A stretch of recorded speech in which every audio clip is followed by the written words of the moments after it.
On the line movie review. ఈ movie 140 minutes తో Airtel extreme లో స్ట్రీమ్ అవుతుంది. ఇంకా ఈ మూవీ ఎలా ఉందంటే నాకు సర్టన్ టైమ్ లో గైస్ ఇలాంటి స్టోరీస్ ఎవరైనా మూవీ తీస్తాడా అనిపించింది. అసలు ఇలాంటి స్టోరీస్ ని మూవీగా ఎందుకు తీయడం? మూవీ క్లైమాక్స్ లో ఒక ట్విస్ట్ ఉంటుంది గైస్, అది అసలు ట్విస్ట్ లాగే ఉండదు. అసలు మూవీలో ఆ ట్విస్ట్ చూడగానే నాకైతే మూవీ పెద్ద వరస్ట్ అనిపించింది. మూవీలో గైస్ డైలాగ్ అనేసి ఒక క్యారెక్టర్ ఉంటుంది. ఆ క్యారెక్టర్ గైస్ కొంచెం బాగుంటుంది అనమాట. క్లైమాక్స్ లో ట్విస్ట్ దగ్గర గైస్ తన యాక్టింగ్ ఉంటుంది, వేరే లెవెల్ యాక్టింగ్ గైస్. మూవీలో స్టార్టింగ్ ఒక 1 hour కూడా మరీ అంతే ఉండదు అనమాట. ఏదో నార్మల్ గా అలా వెళ్తా ఉంటది అంతే.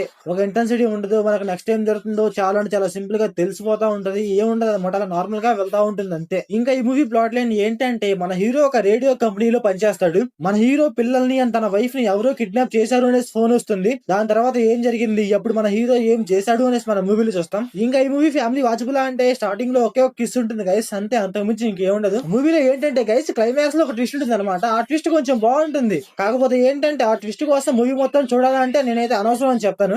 ఓవర్ గా లాస్ట్ ఒక 10 minutes లో 2 ట్విస్ట్లు ఉంటాయి. స్టార్టింగ్ లో ట్విస్ట్ గైస్ వరస్ట్ గా ఉంటుంది. దాని తర్వాత ఇంకో ట్విస్ట్ వస్తుంది. ఆ ట్విస్ట్ అయితే కొంచెం పర్లేదు అనమాట. ఇంకా మూవీలో స్క్రీన్ ప్లే, డైరెక్షన్, విజువల్స్ అయితే పర్లేదు గైస్, బాగానే ఉన్నాయి. ఇంతకు మించి ఇంకా మూవీలో చెప్పడానికి కూడా ఇంకేం లేదు గైస్. సో ఓవరాల్ గా మూవీ ఎలా ఉందంటే నాకైతే నచ్చలేదు గైస్. మీరు మూవీ చూసుకుంటే మీకు ఎలా అనిపించిందో కామెంట్ చేయండి. So thanks for watching.